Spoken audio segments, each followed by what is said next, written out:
500 ಮಂದಿ ಕಾರ್ಮಿಕರಿಗೆ ಉಚಿತ ಕಿಟ್ ವಿತರಣೆ. ನಂದಿನಿ ಲೇಔಟ್ನ ಜೈ ಭೀಮ್ ಕ್ಷೇತ್ರ ಕಟ್ಟಡ ಮತ್ತು ಇತರ ನಿರ್ಮಾಣ ಕಾರ್ಯಕ್ರಮ ಸಂಘದ ವತಿಯಿಂದ ಕಾರ್ಮಿಕರಿಗೆ ಉಚಿತ ತರಬೇತಿ ಕಾರ್ಯಾಗಾರವನ್ನು ಆಯೋಜಿಸಲಾಗಿತ್ತು.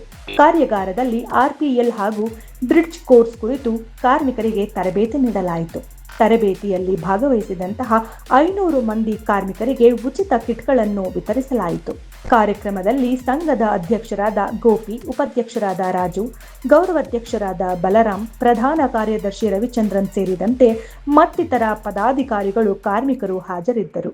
ಕಾರ್ಮಿಕರ ಕಾರ್ಡ್ ಇತ್ತು. ನಮ್ಮ ಗೋಪಿ ಕಾಂಟ್ಯಾಕ್ಟ್ ಮಾಡಿದ ಮೇಲೆ ಮಗಳು ಮದುವೆ ಮಾಡಿ 60 ಸಾವಿರ ದುಡ್ಡು ಕೊಡ್ತೀನಿ ಅಂತ ಹೇಳಿದರು. ಅದೇ ಥರ ಮಾಡಿ ಎಲ್ಲ ಅಪ್ಲಿಕೇಶನ್ ಎಲ್ಲ ಹಾಕಿ ಮಾಡಿಕೊಟ್ಟೆ. 60 ಸಾವಿರ ರೂಪಾಯಿ ದುಡ್ಡು ಬರೋಂಗೆ ಮಾಡಿಕೊಟ್ರು. ಈ ಕಾರ್ಯಕ್ರಮಕ್ಕೆ ಹಮ್ಮಿಕೊಂಡಿರೋ ಎಲ್ಲ ಕಾರ್ಮಿಕರಿಗೂ ಎಲ್ಲ ಸಲಹೆಗಳನ್ನು ನಾವು ಕೊಟ್ಟಿದ್ದೀವಿ. ಜೈ ಭೀಮ್ ಕಟ್ಟಡ ಕಾರ್ಮಿಕರಿಂದ ಇನ್ನೂ ಹೆಚ್ಚಿನ ಸಲಹೆಯನ್ನು ಕೊಡಲು ಪ್ರಯತ್ನ ಪಡ್ತಾ ಇದ್ದೀವಿ. ಹೆಚ್ಚಿನ ಸಂಖ್ಯೆಯಲ್ಲಿ ಜನ ಬಂದು ನಮ್ಮ ಆಫೀಸಲ್ಲಿ ನೋಂದಾಣಿಕೆ ಮಾಡಬೇಕಾಗಿ ವಿನಂತಿ ಮಾಡ್ತೀವಿ. ಸಂಘದಲ್ಲಿ ಸ್ಟಾರ್ಟ್ ಮಾಡಿದಾಗ 10 ಜನ ಇದ್ದೀವಿ, ಈಗ 20 ಜನ ಇದ್ದೀವಿ. ಈ ಸಂಘದಿಂದ ಏನೇನು ಸೌಲಭ್ಯ ಬರಲಿ ಎಲ್ಲರಿಗೂ ನಾವು ತಲುಪಿಸ್ತಾ ಇದ್ದೀವಿ. ಇನ್ನು ಹೆಚ್ಚಿನ ಜನ ಸೇರಬೇಕು ಅಂತ ನಮಗೊಂದು ಆಸೆ ಇದೆ. ಈಗ ಎಲ್ಲರಿಗೂ ಅವ್ರವ್ರಿಗೂ ಕಿಟ್ ಕೊಡೋದು, ಅವ್ರವ್ರಿಗೂ ದುಡ್ಡುಗಳು ಬರೋದು, ಸ್ಕಾಲರ್ಶಿಪ್ಗಳು ಬರೋದು ಎಲ್ಲ ಮಾಡಿಕೊಡ್ತಾ ಇದ್ವಿ. ಅದರಿಂದ ಜನಗಳು ಸಂಖ್ಯೆ ನಮ್ಮನ್ನ ಹುಡ್ಕೊಂಡು ಬರ್ತಾ ಇದ್ದಾರೆ. ಇದೇ ಥರ ಬರಬೇಕು. ನನ್ನ ಮಗನಿಗೆ ಮದುವೆ ಮಾಡಿದ್ದೆ. ಒಂದು 6 ತಿಂಗಳು 7 ತಿಂಗಳು ಮದುವೆ ಆಗಿ 1 ವರ್ಷ ಆಗಿತ್ತು. ಹೋಗಿ ಹೇಳಿದೆ, ಗೋಪಿ ಸರ್ ಈ ಥರ ನಮ್ಮ ಸಂಘದ ಕಡೆಯಿಂದ ನನಗೆ ಯಾವುದೋ ಒಂದು ಹೆಲ್ಪ್ ಮಾಡಿಕೊಡಿ, ನಾನು ತುಂಬ ಕಷ್ಟದಲ್ಲಿದ್ದೀನಿ, ಕೈಯಲ್ಲಿ ಕೆಲಸ ಇಲ್ಲ, ಹಾರ್ಟ್ ಪೇಷೆಂಟ್, ನಾನು 2 ಸ್ಟೆಂತ್ ಮಡಗಿದ್ದೀನಿ, ಸಂಪಾದನೆಲ್ಲ ತುಂಬ ಕಮ್ಮಿ ಆಗಿಬಿಟ್ಟಿದೆ, ನನಗೆ ದುಡಿಮೆ ಇಲ್ಲ ಅಂತ ಹೇಳಿದೆ. ಇಮಿಡಿಯೇಟ್ಲಿ ಒಂದು 3-4 ತಿಂಗಳಲ್ಲಿ ನನಗೆ ಅದು 60 ಸಾವಿರ ರೂಪಾಯಿ ಕಾಸು ಬರೋ ಥರ ನನಗೆ ಅವರೇ ಅಪ್ಲಿಕೇಶನಲ್ಲಿ ಹಾಕಿ ಒಂದು 60 ಸಾವಿರ ಕಾಸು ಬರೋ ಥರ ಮಾಡಿಕೊಟ್ಟಿದ್ದಾರೆ. RPL ಟ್ರೈನಿಂಗ್ ಹೋಗಿದೆ. 2 ಸಾವಿರ ಫಸ್ಟ್ ನನಗೆ ಬಂದಿರೋದು. ಅದು ಲೇಬರ್ ನಾವು ಒಂದು 40 ವರ್ಷದಿಂದ ಗಾರೆ ಕೆಲಸ ಮಾಡ್ತಾಯಿದ್ದೀವಿ. ಆದರೆ ನಮಗೆ ಕೆಲಸ ಅದು ಇದು ಕಾರ್ಮಿಕರು ಕೂಲಿಕಾರದು ಏನದು ಉಪಯೋಗ ಇರಲಿಲ್ಲ.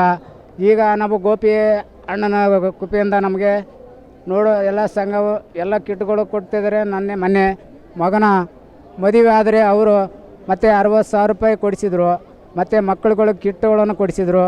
RPL ಟ್ರೈನಿಂಗ್ ಅಂತಂದರೆ ಏನು ಅನ್ನೋದು ವಿಷಯ ತಿಳ್ಕೊಬೇಕು. ಈಗ ಮುಂಚೆಲ್ಲ ಜನ ಕಡಿಮೆ ಇದ್ದಾಗ ನಾವು ಅಲ್ಲೆಲ್ಲ ಕುಂಡ್ರಿಸ್ಬಿಟ್ಟು ಪ್ರತಿಯೊಂದು ಎಕ್ಸ್ಪ್ಲೇನ್ ಮಾಡ್ತಿದ್ದೋ. ಫಸ್ಟು ಪ್ರಾರಂಭದಲ್ಲಿ RPL ಟ್ರೈನಿಂಗ್ ಹೆಂಗೆ ಮಾಡ್ತಾ ಇದ್ದು ಅಂದರೆ, ಒಂದು ಗೋಡೆ ಕಟ್ಟೋದು ಹೆಂಗೆ, ಆ ಗೋಡೆಗೆ ಹೆಂಗೆ ಸಿಮೆಂಟ್ ಮಿಕ್ಸ್ ಮಾಡಬೇಕು, ಆ ಗೋಡೆ ಹೆಂಗೆ ಕಟ್ಟಬೇಕು, ಹೆಂಗೆ ತೂಕು ಕೊಡಬೇಕು, ಹೆಂಗೆ ಮಟ್ಕೋಲ್ ನೋಡಬೇಕು, ಹೆಂಗೆ ದಾರ ಕಟ್ಟಬೇಕು, ಇದೆಲ್ಲ RPL ಟ್ರೈನಿಂಗಲ್ಲಿ ಅವ್ರಿಗೆ ಹೇಳ್ತಿದ್ದೋ. ಆವಾಗ ಜನ ಕಮ್ಮಿ ಇತ್ತು, ಹೇಳ್ತಿದ್ದ. ಇವತ್ತಿನ ದಿವಸ ನಾವು 450-500 ಜನ ಇವತ್ತು ನಮ್ದು ಮಾಡ್ತಾ ಇರೋದು ಹೆಚ್ಚು ಕಡಿಮೆ ಇವತ್ತು. ಹಂಗಾಗಿ ಯಾರಿಗೂ ಹೆಚ್ಚಿನಾಗಿ ನಾವು ಇದು ಮಾಡೋಕ್ಕಾಗ್ತಾ ಇಲ್ಲ. ಯಾಕಂದ್ರೆ ಸಂಡೇ ಬೇರೆ ಯಾರಾದ್ರೂ ಏನೇನೋ ಕಾರ್ಯಕ್ರಮ ಇರ್ತದೆ, ಎಲ್ಲೆಲ್ಲ ಹೋಗೋದಿರ್ತದೆ.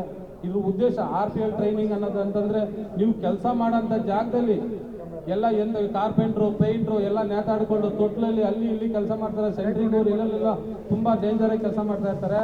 ಅವ್ರು ಅಂಥ ಜಾಗಗಳಲ್ಲಿ ಯಾವ್ಯಾವ ಥರ ಸೇಫ್ಟಿ ಯೂಸ್ ಮಾಡಬೇಕು, ಯಾವ ಥರ ಸೇಫ್ಟಿ ಯೂಸ್ ಮಾಡಿ ಕೆಲಸ ಮಾಡ್ಕೋಬೇಕು. ಸರ್ಕಾರ ನಮ್ಗೆ ಎಷ್ಟೇ ಬೆನಿಫಿಟ್ ಕೊಟ್ಟಿದ್ರು, ಏನೇ ಕೊಟ್ಟಿದ್ರು, ಗಂಡನಿಗೆ ಹೆಂಡತಿ ಕೊಡೋಕ್ಕಾಗಲ್ಲ, ಹೆಂಡತಿಗೆ ಗಂಡನ ಕೊಡೋಕ್ಕಾಗಲ್ಲ, ಅಪ್ಪನಿಗೆ ಮಕ್ಕಳು ಕೊಡೋಕ್ಕಲ್ಲ, ಮಕ್ಕಳಿಗೆ ಅಪ್ಪ ಕೊಡೋಕ್ಕಲ್ಲ. ಅರ್ಥ ಆಯ್ತಾ? ಸರ್ಕಾರ ಸಾರ ಏನಾದ್ರು ಕೊಟ್ಟಿದ್ರು ಕೂಡ ನಮ್ಮ ಕೈ, ನಮ್ಮ ಕಾಲು, ನಮ್ಮ ಜೀವ ತುಂಬ ಇಂಪಾರ್ಟೆಂಟ್ ಇರ್ತದೆ. ಅದನ್ನ ನಾವು ಹೆಂಗೆ ಸೇಫ್ಟಿ ಮಾಡ್ಕೊಂಡು ಕೆಲಸ ಮಾಡಬೇಕು ಅನ್ನೋದ್ರದ್ದು RPL ಟ್ರೈನಿಂಗ್.